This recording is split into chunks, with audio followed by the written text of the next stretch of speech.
The classic Queenslander is not only beautiful, it's ours. Developed over 150 years ago to cope with our sweltering climate.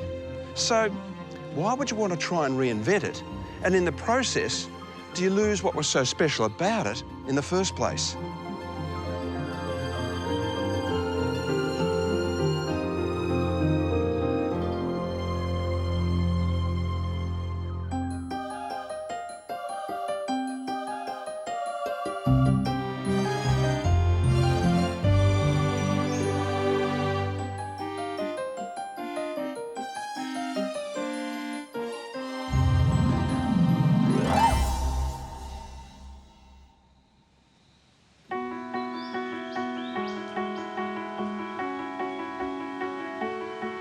Coming up here and the wind's blowing and the cicadas are singing and I don't know, it's just, I get a real jolt of energy from the natural environment. I just find it, oh.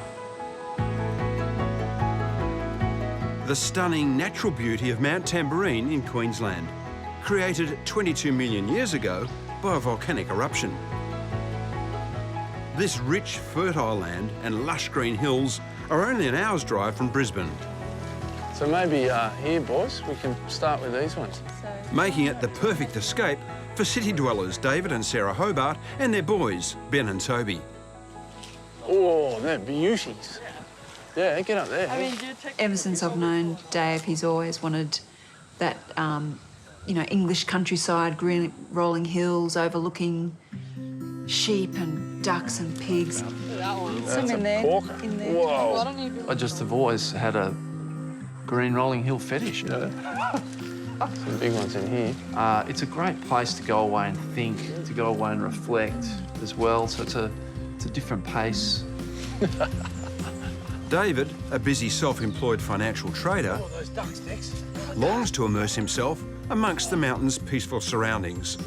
So they recently bought a 7-acre block of land. Good boy. Come on, Dex. But he's got his work cut out persuading Sarah to make a move to the mountain, a permanent one. I'm still, at heart, a bit of a city girl, so I can see the house as a lovely weekend on the holidays, get all the family up there, but my work is still in Brisbane and friends are still in Brisbane. Boys, can you set the table, please? And so I'm not ready to completely live up on the mountain. Oh, it's a good job. Happy days. We'll just take it a week, a month, a year at a time. A year at a time? Yeah.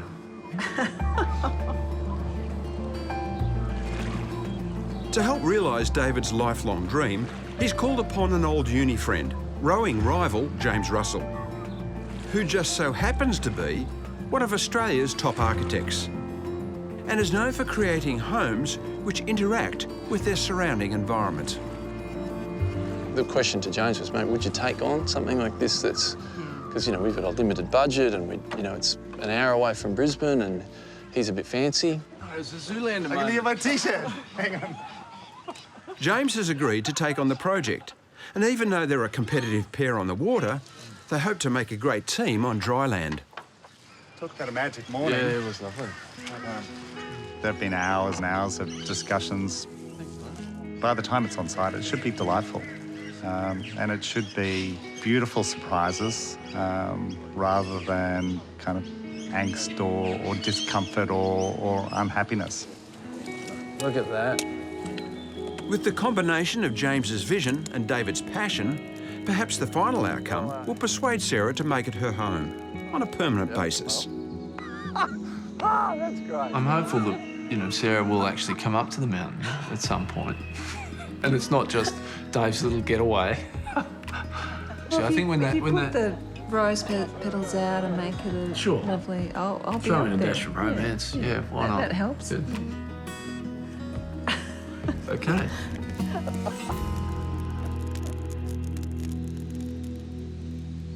Well, what a beautiful property you have here. Yeah, no, we feel pretty lucky. We wanted to make sure we had something that had a nice northerly aspect. Yeah. And tell me about the design. It's sort of I guess, a slash between Queenslander, Asian, A small cottage feel. With an Italian courtyard. Yeah. That's it. Your head's probably going, oh, gee. So it's a mixed bag. It is, yes. One of the things that came out through our conversation with James was insects, because we're quite close to a creek, and Sarah and insects don't get along, as opposed to the rest of us. You are an insect magnet, are you? Yeah, they love me. So we want that outdoor, indoor kind of thing. But so he came up with the wrapping basically the house in this sort of like a fly screen, really.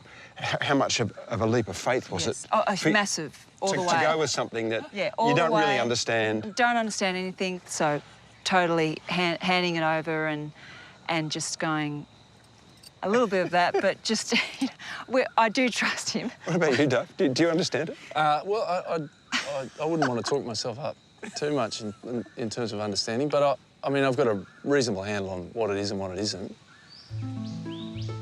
This design is all about connecting to the environment.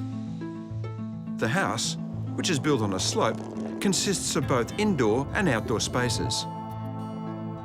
The main bedroom is situated behind the open-plan kitchen, dining and sitting room, which can be opened up or closed down to the elements, depending on the weather. The finishes will be pared back but moody. Think wall-to-wall and finely crafted hardwood timbers, which will create a cosy and cocoon-like space. To make the most of Mt Tamborine's balmy climate, there's a large covered outdoor dining area with built-in cooking facilities, which step down to a huge courtyard complete with a giant fire pit. Downstairs, nestled into the hill, is the boys' domain. An outdoor veranda with views to the rainforest will connect the two bedrooms to a bathroom and laundry. But what makes this home truly unique is a fine outdoor mesh curtain that'll wrap the house to allow for immersive outdoor living, minus the bugs. It's an unusual and innovative approach. You could say the ultimate fly screen. So how much are you going to spend? 800. That's definitive. Yes. And how big's the house? It's small. Yeah, it's not very big. It's like 215 square metres. So $3,500 a square metre. Thereabouts. That doesn't sound outrageous. I mean, it sounds Feels feasible. outrageous. No, it's because you're spending the money. That's right. Have you decided whether you'll go for a fixed price contract? It looks more like we'll end up with a cost-plus contract. Ah. So again, trust. It's a leap of faith because, you know, everyone's on the same page at the moment, but in a year's time, after a lot of wet weather and cost escalation, and that's the risk. So, I'll certainly go through all the costings with a fine-tooth comb. is that your expertise? No. Is that your expertise, Sarah? Who's going to... Because I'm reasonable with a spreadsheet. Well, someone's got to be good at spreadsheets. With an open-ended contract, tracking everything, looking ahead, what's been ordered, and when it arrives, that's got to be paid for. So it's not just bills coming in. No, for that's sure. right, yeah. We've built in for us enough wiggle room for some contingency, but I'm happy to stand pretty firm. If you have to. Yeah, that's right. How long is it going to take to build? They've said about 10 months. That's quick. Yeah. Yeah. There's an old saying, don't mix business with pleasure. But David, Sarah and James are, which is fine. It'll probably be okay, but not having a fixed price contract in place, well, that's a concern. It leaves them open to risk and costs tumbling out of control, which in turn could leave their friendship in tatters.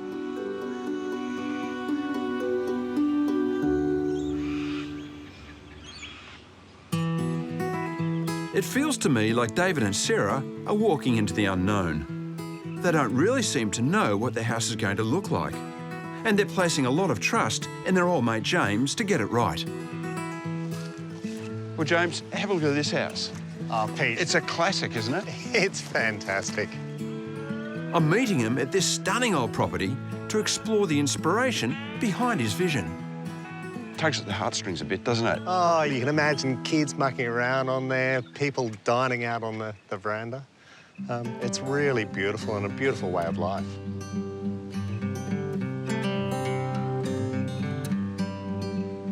What a ripper this is. Oh, Pete, wow. It's A room we've actually come into, James, even though it's only a veranda, it feels like we're actually in the house already. I love that these spaces, the verandas, they're almost more important than what sits in behind. Why do you feel that? Well, they're habitable. They're places you can gather, you can dine. And I guess that's the really nice thing about screening and making it a place that's neither inside nor outside. But you can sit out here and be in touch with this incredible landscape without the flies. There's definitely a connection to the environment. With a tin roof. With a tin roof. And the rain on a tin roof is spectacular. Timber floor, not concrete. Yes. So you get that resonance. You can hear the sounds outside. You can get the smell coming into the building as well. I can see why James has a deep appreciation of these evocative buildings. So why wouldn't he adopt some of these idiosyncrasies and work them into David and Sarah's design? How would you stylistically describe what you're doing with David and Sarah's house? So it's taking probably the most beautiful bits from the Queenslander and not putting the Victorian bit in. James is preserving the wraparound veranda and replacing what you might call the heart of the house with a grand courtyard. It's a bold and potentially beautiful idea.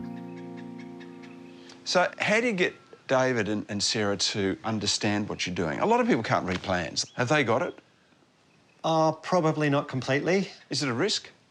I think there's a small risk, a small negative risk, but I think there's an even bigger upside to it. That I think the surprises will more than likely be, wow, I seriously did not expect this was going to happen. James is taking a bit of a gamble because not all surprises are welcome ones. The builders have sent David a revised estimate. It's gone up by 25 grand, and that's before work's even started. Having a cost plus contract, most people think I've got rocks in my head, but the boys, they know where the budget is, and they know I'm kind of pretty hard around it. So, I'm pretty confident I'll have good visibility over the cost part of the process. One of the benefits of working for himself is that he can manage his own time. So to keep up with what's happening on the site, he's got to live part-time on the block. But he's not exactly roughing it. So this container we've just had delivered, which, it's pretty exciting. We've had it fitted out. It's got a bathroom, we've put a telly in there, it's got a bed in there. And the doors, they open up, they look into the creek. So it's actually a lovely spot. This rather plush shipping container, complete with all the mod cons, has set David back a mere $35,000. I wonder if that's accounted for in the budget. It means I can stay here during the build and watch progress and be here to meet with the builder and the architect, and they know that I'm here and I'm keeping an eye on things. That's always a good thing. But who's keeping an eye on David? A year after buying the block, excavation begins.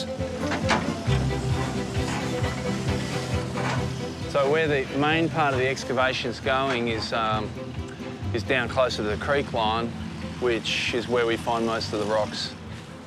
Of course, that's where we've decided to put the house, so, that's a little risky, but fingers and toes crossed.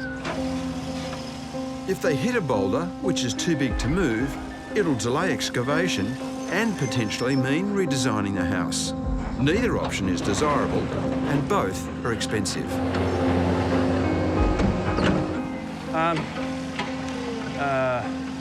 Okay. Well, it sounds like he's hitting a rock. Uh-oh.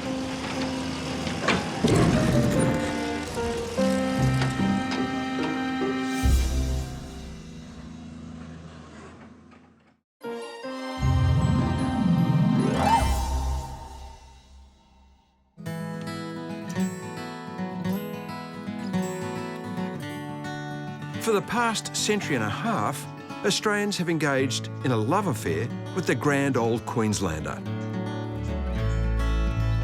And what makes it particularly unique is that it's been designed to suit the local climatic conditions. And here in Queensland, that's hot and wet.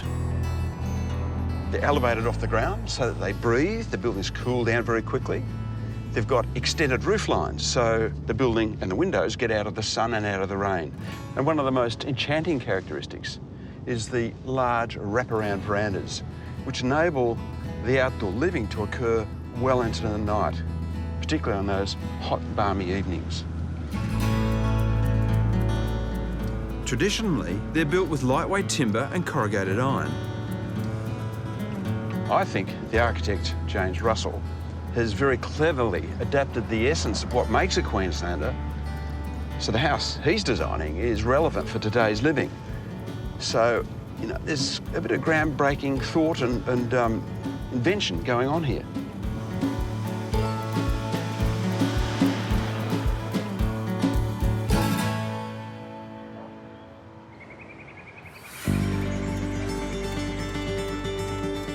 Having finally removed all the boulders, the shell of this cottage, come Queenslander, is starting to take shape.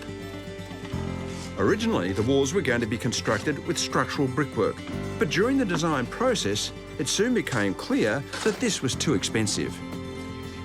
So to bring the job in on budget, the bricks have been replaced with blocks, which will create a very different finish.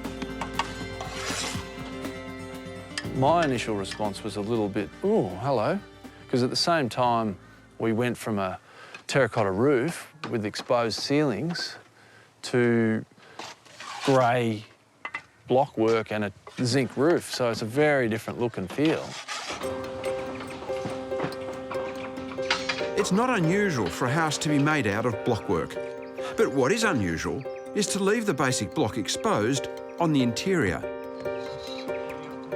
Why don't other people do it? Like what? Well, a lot of people like things to be covered in plasterboard and shiny, but for me, I think it takes away the craft, the idea or understanding of how it's made. But it won't all be exposed. Some will be rendered. The render is very similar to what they call a wet dash render. They skim it first and then flick on render and don't trowel it. So it's very textured and bubbly. It's not that spiky 70s kind of render, but it's a bit, or it is. It's a very spiky 60s, 70s render. Yeah, right. This work is well and truly underway, but I'm getting the impression this is more James's dream house, and David and Sarah are just going along for the ride.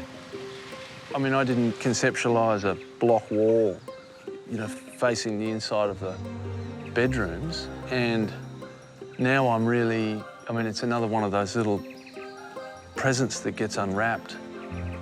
I don't know. I think this is the first of many surprises, maybe. Uh-oh.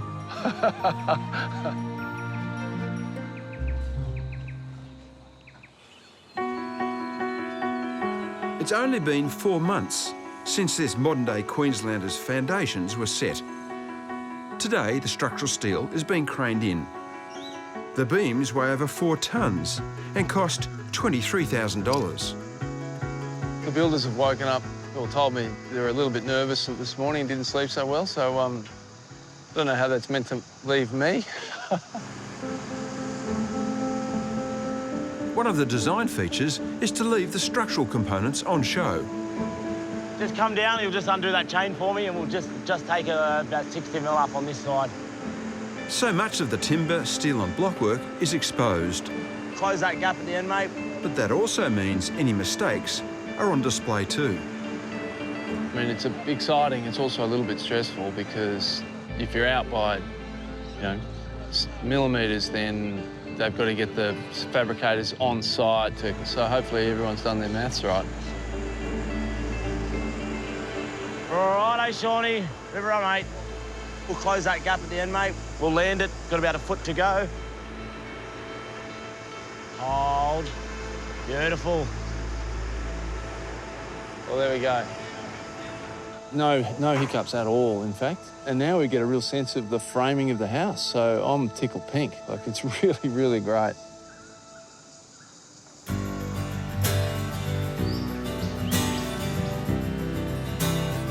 This house is going up at a cracking pace. And at last, David is able to visualise what it's going to look like. But I'm interested to find out if he understands the functionality of this design. In the main living area, 4 large sliding glass doors lead to the indoor-outdoor courtyard.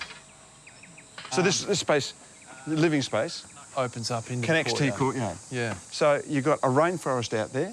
How do you keep the bugs out? So when this opens out, and if it's an insect kind of day or night, we have and I'm really not sure how this is going to look, but we've got like curtain. Imagine like a shower screen curtain that'll get pulled across there and pulled across there that opens out the courtyard. So around the perimeter of the house is this drape? Completely enclosed by screen, but insects can be pretty sneaky.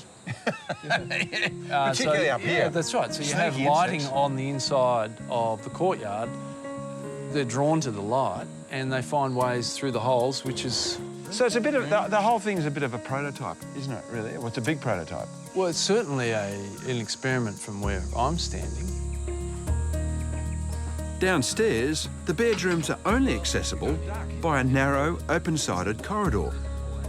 And so we're looking at a raw concrete block feature wall. What's your response to this as a finish? Well, I liked it when it had a little bit of sunlight on it. There's no sunlight on it now. There's no sunlight on it, and there won't be any sunlight on it, so I'm not sure. So jury's out. Yeah, jury's out with me. This is going to be all fly wire out here, yeah? Yeah.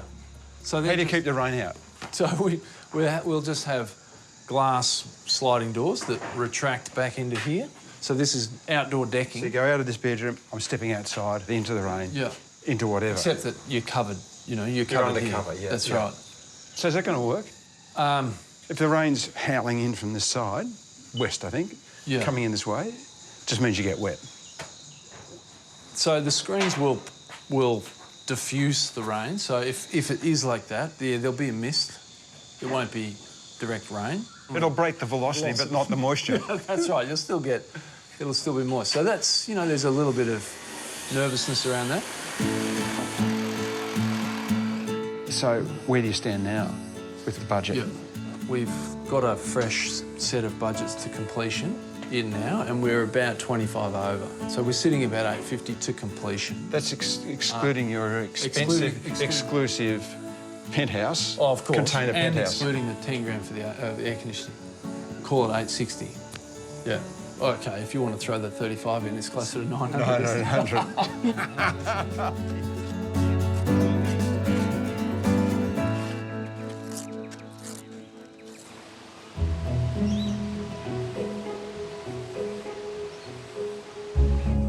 David and Sarah's relationship with James, their architect, is based on trust and heaps of it.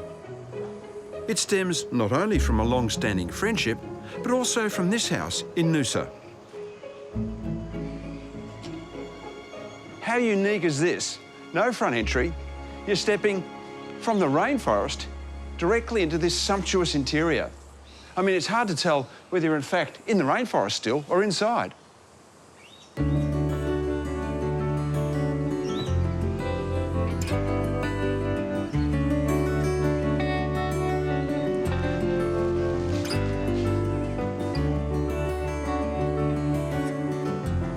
The light in here is absolutely incredible. It's soft, golden and diffused, all filtered through this nylon shade cloth, which wraps like a skin around the walls and the roof. It's the same material that James is using at David and Sarah's house, which will allow them to really experience nature while being protected from it. It's almost as if this house has been turned inside out. I just hope David and Sarah love camping.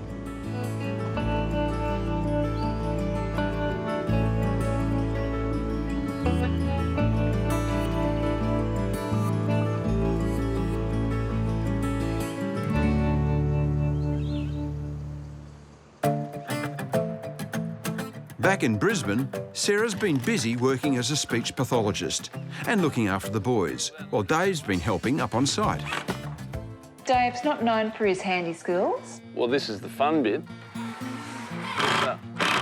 Look, so far, the builders have ticked it off and gone, you know, that's good. The builders have only had to pull off a couple of sheets that I've drilled in, so, you know, so far we're doing pretty well. He comes home saying that, gee, that was a hard day's work, and oh, gee, I'm aching.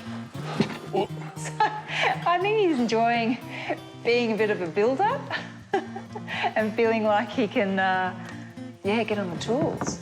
Oh, I don't think it's something that I'll take up. Like, I'm under no illusions there, but actually just watching and engaging with the process has just been really eye-opening. Yeah, no, you'd need the 4 mil gap at the top, wouldn't you? I'm actually getting excited about it now because it's looking like a house, whereas before it was just a bit of dirt, but I couldn't really see the vision. And now when I go up, it's a house. I can see it, there's walls, the roof, so I'm getting excited. David's been doing his best to keep a tight hold on the budget, which seems to be continually creeping upwards. A symptomatic issue with a cost-plus contract. So we're over by about 100. Oh, 100? Yeah. Crikey. Yeah. The trick now is to try and reduce costs wherever they can, without compromising James's design. Maybe we should have signed the... Fixed price. Yeah, fixed price. Anyway, I think everyone says that, don't they? And we went, no. No, we'll be right. We'll go under budget. Hindsight is always a wonderful thing.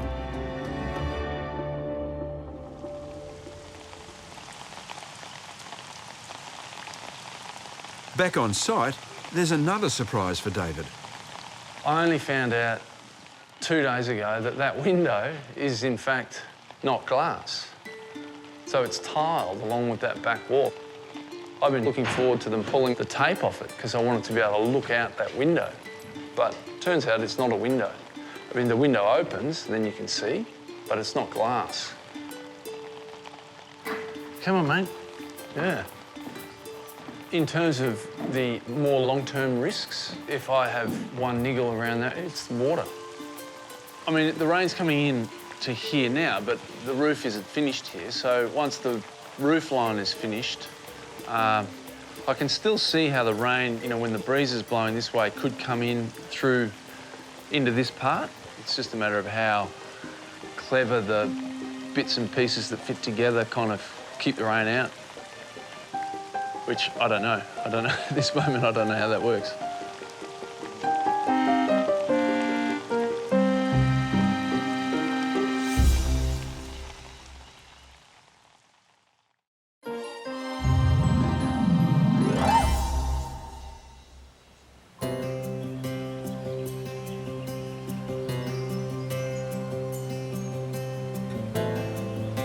4 hours inland from Mt Tamborine, we're meeting red ironbark specialists, Ken and Shelley Riley. G'day, guys.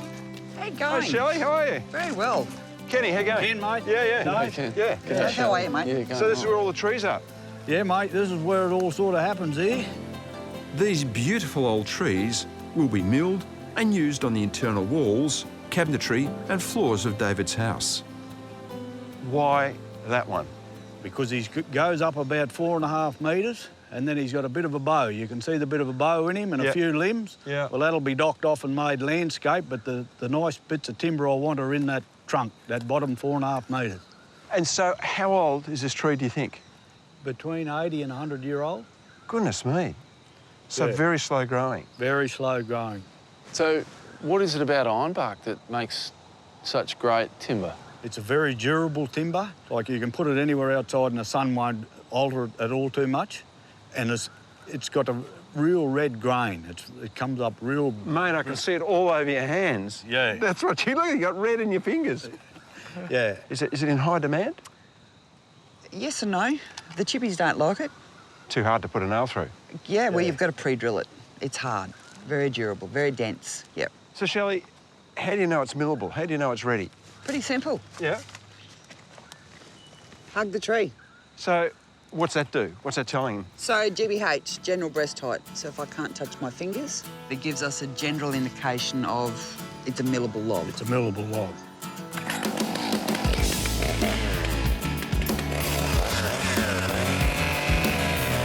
Cut Cutting down the mature trees gives the younger trees more space and sunlight to grow.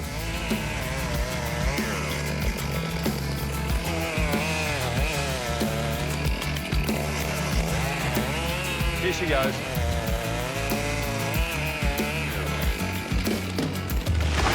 Oh, did you see that? Oh, my God. Plenty of dust. Plenty of dust. God, I can't believe how quick it went. Yeah. Nice job, Kenny. Yeah, mate. It's very quick. Yeah, it was. Look at that for grain, mate. Solid as. But that must be tricky, like actually working out which parts and trying to get the full length of timber. Like, how do you actually... Well, Dave, it's all about reading the log correctly. Yeah. Just comes with practice. There's a little bit of bark to take home with you. Yeah, great. Thank you. Good one.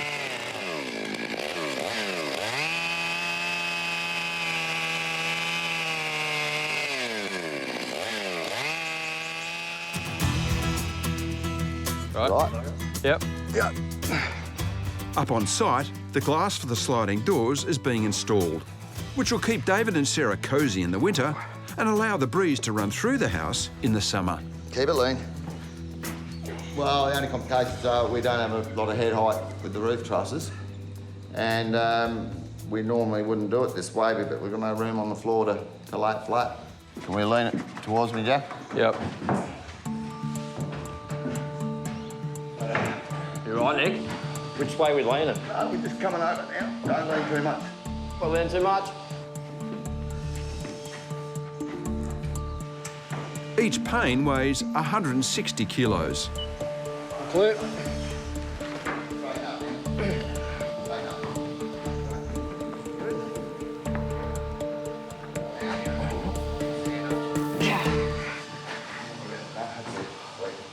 All good.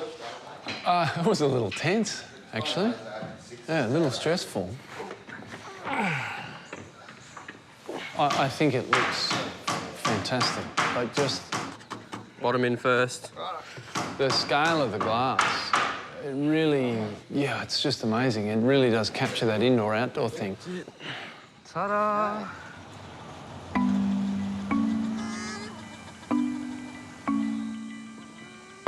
David's ironbark has been dried and cut to size. Now the carpenters have the tricky job of installing it. Like, I'm literally a mil off that. I'm 2 mil there. So we could just drop it the actual mil that we need to be and just plane the back of the board. And that goes flush. Just like the blockwork and steelwork, the hardwood will be left exposed. The devil is most definitely in the detail. There's one height goes through from that room over there all the way through every room. It's set at 2,700 high. So we've got no room for error. It's just like the whole house is just like joinery because everything that you're doing is seen. 3581.5. It's just because it's so fine detailed that if we make a mistake of 1 mil over the whole board, everything has to be adjusted.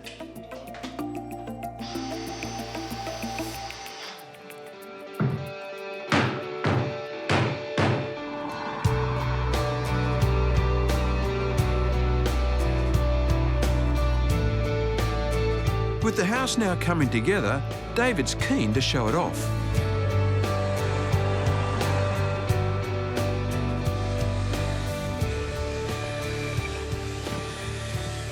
Oh, wow. These great doors. Oh, it's looking really good, isn't it? Yeah. Lots of storage. Gee, they've done a good job with the hardwood. It looks awesome. Yeah. And the light that comes in from the doors is really great. Yeah. I think the space for me is somewhere where, so when we come up as a family, we can all be together, but also not on top of each other, which I really like. Yeah, this is nice. I do like this. And it's a nice house to feel spacious, which is exactly what we wanted in the brief to James. We wanted a small house, but a feeling of space. And I think he's done a perfect job. This will be nice on a hot day, opening up all the louvers, all the breeze will come through. I'm still not sure how the netting will look, whether it's going to look like a fly screen and I'll granny's fly screen in a, in a granny flat or whether it's, yeah, I have no idea. I have no idea what it will look like. We'll know when it's put up.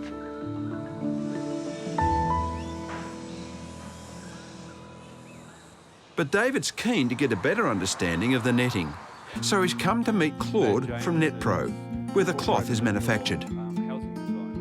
We have a lot of different types of cloth. We've got the 30% shade, we've got 50% shade, we've got the 70% shade.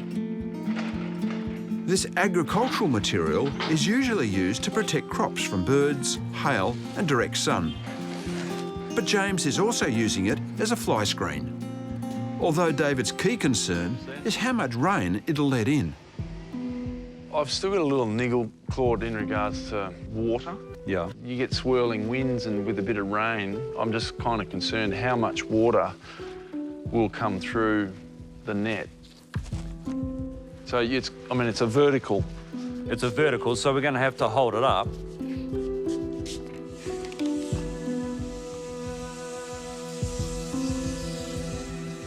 Yeah, it's, I mean, it certainly lets water in, but it's more of a mist for sure. It'll be interesting. I mean, there'll be times when it's going to be, it'll be wet. On our deck, it'll be wet. I mean, and if we didn't want it to be, we would, you know, build a wall like everyone else.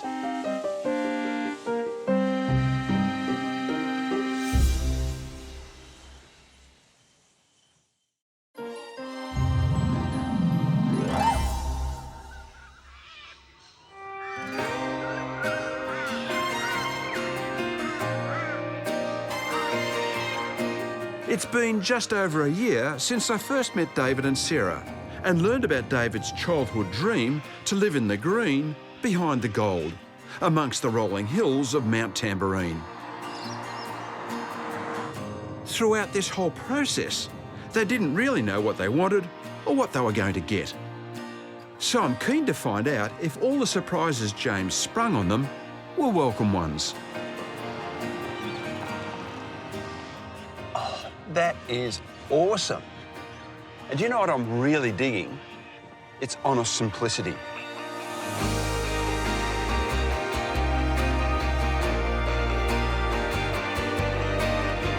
What an elegant building. It's not overpowering or out of place. It feels completely connected to the lush green forest and sweeping views across the hinterland. Hi, guys. Hi, Peter. How are you? How's this? You're in? Yes. Hi. Well How done. are you? It Thank looks you. terrific. Thank you. So good coming around that driveway, I've got to say. Sitting on the knoll of this hill, it looks really humble. Well, we wanted something simple, nothing ostentatious or anything, and I think James has achieved that, so. So now you see it here, and all the textures and finishes and the black steel, the timber. What do you think about the whole composition? We couldn't be happier. Like the stucco, I had so much. I was worried about living in some 1970s kind of house, which I didn't like the texture, I never liked the feel. To me, it's one of the great features of the house. For me, the outside has a wonderful, varied palette, but I'm looking into the bowels of the house, and it's very moody and intriguing. Yes. So, can I go and Would you like to come can and I go have a and look? see that? Yes, you can. Come on in. This house is a compilation of the best hits of Aussie tradition and invention. The corrugated iron, very outback. The stucco fireplace wall is more Art Deco, and there's a certain Japanese feel to the house too. All these different influences come together to create a sense of tranquility. All right. Yeah, so How good's this this is, room? it's beautiful, isn't it? Yeah. Despite the height of the ceilings, it still has an intimacy, a coziness about the room. Yeah, it does. You know? And you can really see that Asian influence coming through with the fine tiles. And David, I see a lot of that red ironbark. It's lining the whole house. Yeah, I must say, as the build progressed, I loved it more and more, and it's pretty magical, actually. What's terrific about this house is how nuanced all the detailing is. It's only when you look carefully that you work out there's something else going on here, including what was once a window is now totally tiled in. Actually, Peter, it was never a window. I just thought it should have been. Yeah. Have a look at this. So... Oh, how special is that? Oh, it's really special, actually. It's one of the many treats, but an absolute highlight. Such a simple thing, but so effective. Oh, it's perfect. Oh, but you reckon that's good? Wait till we open the doors. They are big. How much do they weigh? They'd be about 250 kilos each. 1/4 of a tonne. Yeah. And they are very tall, but easy to push. Yeah, how gorgeous is that? And you don't even require a full rugby scrum to do it. So there we go. I love the way it fits just so perfectly in there. Suddenly, this becomes part of your space. Yeah, now it's a huge room, sort of outdoor, indoor room. Yeah, which now extends down onto the courtyard as well. Yeah. And as you move around, Yes. what was the outside deck and is now the inside, you get this wonderful little journey. Yeah, so when you come up here, it's got a different feeling again. Yeah. It feels a bit like a tent, doesn't it? Yeah, it You know, does, it's compact, you're elevated, and it's transparent all the way around. I love this space. I'll be spending lots of time here. I'll probably be working from here, just enjoying but thinking space. Yeah. I think it's a cracker. And I love this idea where you can have the louvers open or closed, but when you look out, it's actually got the flywire on the outside. Yeah. In the great tradition of the Queenslander breezeway. But we can shut it down. We can actually pull this weather curtain all the way around, and then it's watertight and it's, you know, sunproof. Fantastic. Yeah. Is it going to work? Well, we'll find out. And it's not designed to be completely weather-tight. It's designed to keep the water off the tongue and groove floorboards. Do you know what I love more than the practicality? It's theatrical. Yeah.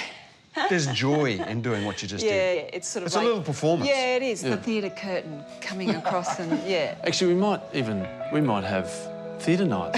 You could. The kids would love Put it. the kids in the courtyard. Yeah.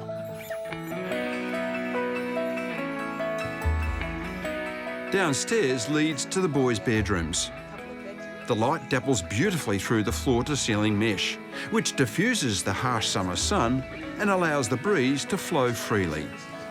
You can't help but feel at one with nature, whilst at the same time being protected from it. It really is quite clever. Yeah, But I it does. can see the floor has been made as open decking so the water can go through. So outdoor decking, So yeah. it's expected, the water's expected to come in here. Yeah. It is. And, you know, we do know that the water turns to mist as it comes through. We haven't had a decent downpour, so let's see how that happens. Yeah. And in here is the bedroom. Oh, cool. We're going to get wet in bed if we want to. Yeah, they can push it all back and just lie with the mist coming through. How awesome is that? Yeah, it is. It's pretty cool. Dave, what do you think about the concrete block? I know you're a bit dubious about all that, whether it was too cold or too rough or too brutal. As you walk into the room, having come through all the timber, it is quite a contrast. But when you stand in the room and you look out through here, I mean, the concrete block doesn't mean anything. Yeah. The room Your focus is that way, The isn't it? room is all about the connection to the forest. Yeah. Everywhere you go in this house, there are hidden surprises. It turns the daily chore of simply brushing teeth into an actual pleasure.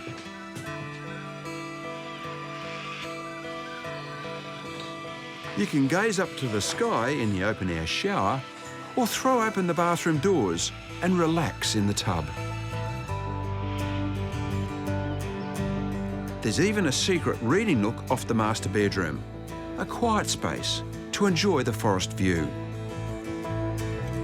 On first appearance, this house looks simple, but far from that, it's rich in details and delight. So I just wanted to ask, do you relate to this house? Do you feel like it's yours? Is the identity that's been created here something you both connect with?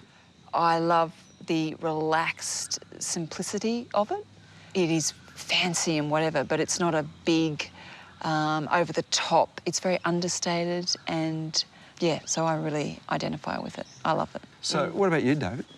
we handed it all over to James. Like, we told him what we kind of wanted and, you know, gave him some very loose sort of specs, but he's captured us really beautifully in this house. I feel relaxed and at ease. I love it. I love it. No question, just love it. So the budget was 800,000. Where did it end up? Well, it was closer to 950. So about 20% over budget, or thereabouts. So that's not too bad. Yeah, no. That's not too bad. Yeah. The big question that's been unanswered here is commitment, long-term commitment. And Sarah, you're always a bit doubtful whether you'd put your roots down here. Has your attitude changed? Now you see the building, you can move through it? Yeah, it's still, you know, my thing was, am I ready to live here full-time and retire? Well, I'm still not going to retire yet, particularly now the budget's over. But definitely we'll be coming up, you know, every week. Yeah, I couldn't get Sarah up here in the container very often. So this is all good news to me. I guess the real decider for Sarah will be the screens to keep out the mozzies. Or was that a curtain? It looks beautifully made. Well, it's different to what we thought it would be. Yeah, what did you think it would be? We thought it would be more in line of that same black sheer netting that would go all around. So it's white and it's and it's very very lacy and yes. ephemeral. I mean, it's not tough and bold and strong like the rest of the house. Yeah. It's just very fragile, gauze-like material. It is. It's just got some lightness about it. That is, even that curtain moving behind you, it kind of has a sense that we're floating, or you know, in amongst the clouds. It's just lovely, I think. I mean, now standing here with it all pulled, it is kind of nice. Is it going to keep the insects out? I mean, the bottom's floating around, there's a gap around the top. Well, that will be anchored down, and then we'll address, I'm not sure about the top. Could it just have another flap draping on the outside? Perhaps. This was a big part of screening off bugs and mozzies. So I guess time will tell on that one. Yeah, that's right. But let's face it, the whole house is a damn experiment, isn't it? It is, yeah. So we'll let you know in a year's time how it's all going. The more time they spend in it, the more this house will reveal itself. And early signs are they're going to love it. Cheers. Cheers. Cheers. Fire looks good, Benny. Nice job, mate.